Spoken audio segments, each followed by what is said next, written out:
Orang paling pintar, kepintarannya akan disimpan. Semua masuk ke alam kubur hanya membawa satu saja hubungannya dengan Allah, yaitu amal saleh. Lahir tak bawa apapun, maka wafat pun demikian, kembali kepada Allah, tidak membawa sesuatu.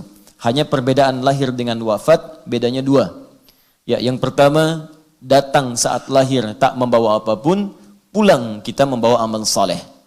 Pilihan dua, amal salah atau saleh, itu saja. Jadi kalau kita bisa berbuat untuk mengejar yang saleh, kenapa harus memilih yang salah? Itu poinnya. Kemudian yang kedua, saat lahir itu kita menangis dan orang-orang sekitaran kita tertawa menyambut kita.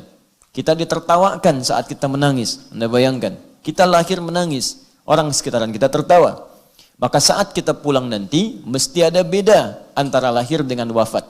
Jadikan kita yang tertawa dan mereka yang menangis melepas kepergian kita. Itulah perbedaan antara lahir dengan wafat. Jangan sampai serupa. Lahir kita nangis, mereka tertawa. Lahir kita tak tertawa, mereka menertawakan kita. Itu yang paling berbahaya. Karena itu bertakwalah kepada Allah Subhanahu wa taala, selalu belajar dari setiap kehidupan, baik yang hidup atau yang wafat, untuk memetik amal soleh dari perbuatan itu. Itu yang dimaksud Quran surah ke-67 Al-Mulk ayat yang kedua itu.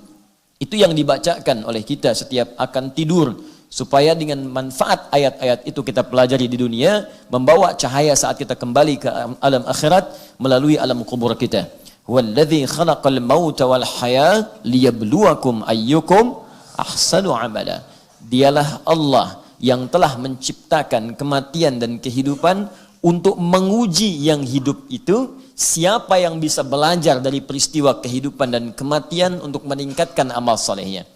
Jadi kalau ada orang hidup, lahir, dan orang wafat, kata Allah, tujuan diperlihatkan hidup dan wafat itu untuk memberikan kepada kita isyarat untuk memperbanyak amal soleh sepanjang usia kita hidup. Itu poin besarnya. Jadi kalau ada kehidupan, lihat, oh baru lahir nih, 12 September 2019. Baru terlahir, kita sudah 40 tahun. Nah, yang lahir ini masih bersih. Kita 40 tahun, berapa kesalahan yang sudah diperbuat selama hidup 40 tahun ini? Ya, berapa maksiat di mata, maksiat di telinga, maksiat di lisan, sampai ke ujung kaki. Sudah tobat belum? Ya, masa lahirnya bersih, pulangnya kotor? Maka setiap kali ada yang melihat lahiran, mendengar lahiran, terbayang oleh kita hadis Nabi, kullu mauludin yuladu 'alal fitrah. Hei, kamu itu lahir fitrah, seperti bayi ini lahir. Kamu pun yang telah 40 tahun, dulu kamu suci. Saat kamu lahir, kamu bersih. Malu dong, datang bersih, pulang bawa dosa. Datang bersih, pulang kotor. Allah kirimkan kita ke rahim dunia ini dalam keadaan bersih. Masa pulang-pulang banyak bawa kotoran? Maka dari itu setiap melihat orang lahir, ingat kita pun pernah dilahirkan dengan situasi serupa.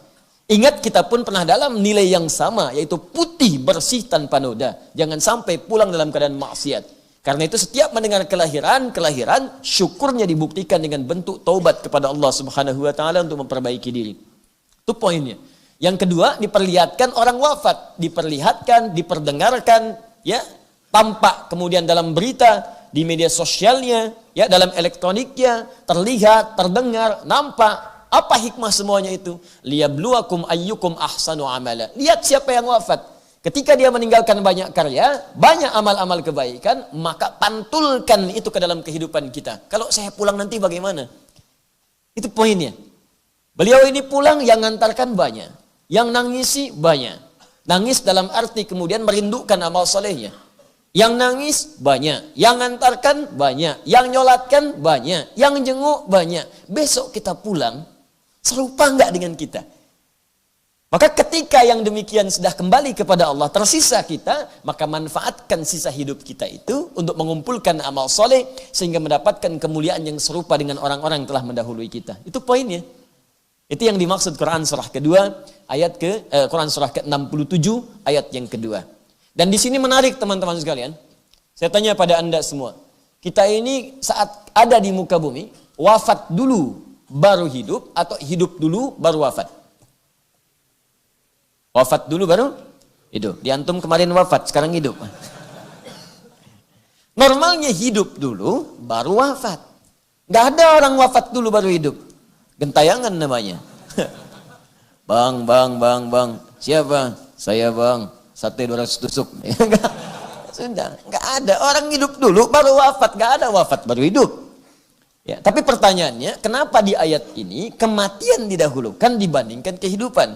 Walladzi khalaqal mauta, wafat, wal hayat hidup. Di maut didahulukan, hayat diakhirkan. Nah, ini cara menafsirkannya pakai ilmu balaghah. Ya, rumusnya at-taqdim wa ta'khir. Ya, kalau ilmu nahwu nggak nyampe di sini. Ilmu saraf nggak bisa dipraktekkan, paling di tasrifnya. Tapi kalau ingin lihat maknanya, praktekkan balaghah. At-taqdim wa ta'khir. Ada yang didahulukan, ada yang diakhirkan. Ada rumusnya. Kenapa kehidupan diakhirkan dan harakatnya fathah? Menunjuk pada sesuatu yang panjang. Ingin menunjukkan sifat rasa psikologis manusia yang umumnya ingin cenderung hidup lebih lama dan panjang.